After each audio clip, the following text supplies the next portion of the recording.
Here's a little throwback. Mark and Sam here.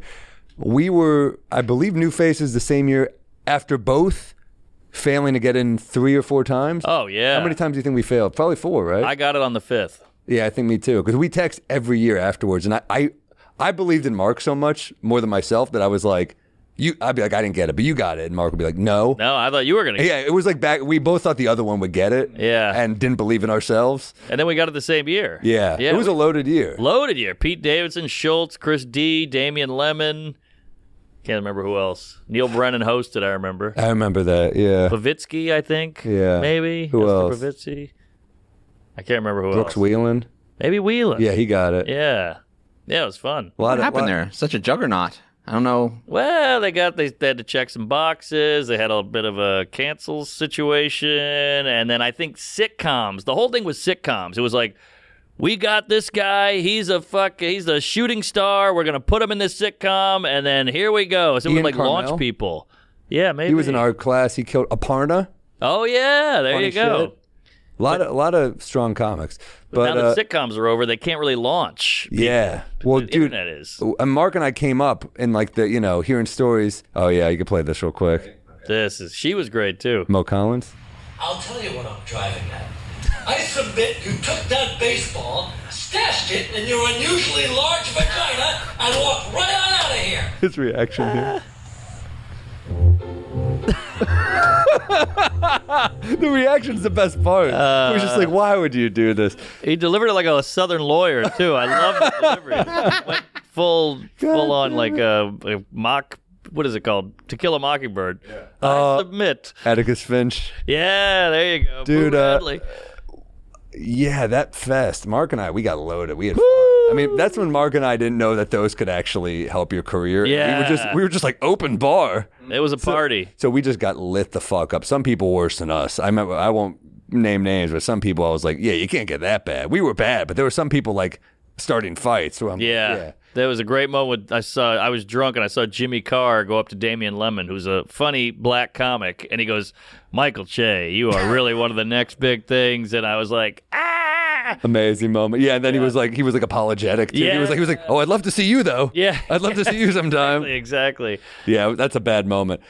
I mean, look, the truth is they both had flat brim hats, and Jimmy probably saw him from far away. Right. True. And we're all drinking, and it was dark. But he's racist. He's racist. Oh, He's a racist man. Very racist. No, that was a fun time though. We had some good times. I had some bad times there too, though. Oh yeah, I had some bombs. I don't know how they went bankrupt paying us what they did. I don't think we got paid, did we? Oh. Well, when you went back, you did, but it was back. always so disrespectful. Oh yeah, they were like, "It's a party, you do it for the party," and then you're kind of like, you look at the thing and you're like, "I sold a lot of tickets." Though. I know, it's exposure. Like I can get exposure in Phoenix. Yeah. I don't need you guys. Well, that's the problem. It's the old model of the industry where in the '90s they were like, you get a 6-7 figure deal, high 6-figure deal probably. Yeah. A holding deal. You get a holding deal. You don't even get. This is from the '90s. Can you explain a holding deal? Well, that was not something in Mark or my lifetime. But in the '90s, you'd get a deal that ABC or CBS. They'd be like, "Hey, we don't have a show for you yet, but don't go anywhere else. We'll give you $400,000 to not make a show." Holding. Wow. So you make money to not make a show. Holding coffee. But a lot of literary. This one. By the time we got there, you were lucky if you got an agent. Yeah, that's right. I got an agent at Paradigm, and to let you know how seriously they took my career, the guy who signed me left without telling me. Oh, wow. I found out. I was like, hey, can I talk to Fred Hashigan? They're like, he doesn't work here anymore. I was like, wow. Cool. Wow, that's crazy. Guess I wasn't important. Yeah.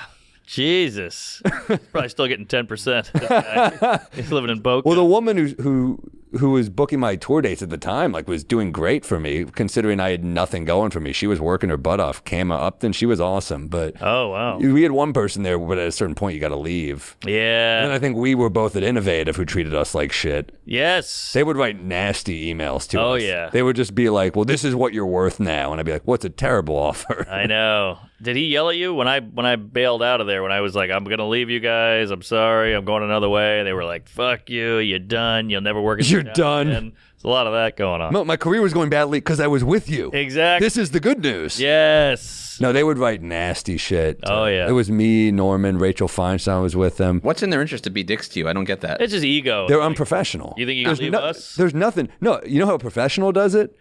I remember Mark and I were free agent comics, and Mark signed with UTA, and I signed with WME. This was over COVID. And the guy I didn't sign with, who was high up at UTA, was very respectful on the phone. He was like, well, I understand, but the door's open. And like, that's how you handle it if you're a professional. If you're smart and you see the big picture. What an idiot would do would be like, man, you're fucking up. You're an idiot. Fuck you. Click. That's how a moron acts. Yeah, well, tell that to Berkowitz. Wasn't he nice to you? I came home. There was a knife in the door with a note on it, and it was written in blood. It said, "You're done," or something like that. He slit your cat's throat. Yeah, exactly. That's a mess. Was he really mad at you? I think he was just like, "Hey, go." He was more passive aggressive, like, "Do what you got to do, man." But big loss. But he didn't scream at you. No. I know Bert. We go way back. So Yeah, we go back. We still That's why I went with him, because we went back. But I mean, I understood, like, It's funny how agents are like wives or girlfriends, because I'll mention it in passing to my agent, like, "Oh, Berkowitz told me this." They're like, whoa.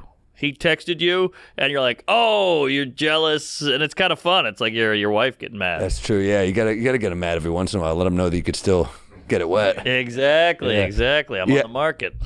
I remember having, some fucking manager I had. He was so mad at me. I've never had a breakup this bad. But it was like a 30-minute, like, I fucking got you this. At one point he said, I made you. And I was like, did you?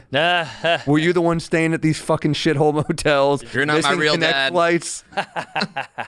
Yeah, Just once, point. when I'm sweating my fucking balls off, missing a Connect flight in that massive Atlanta airport, and the door shuts in your face, you want to be like, 10%, huh? Yeah, I know, right? You made me.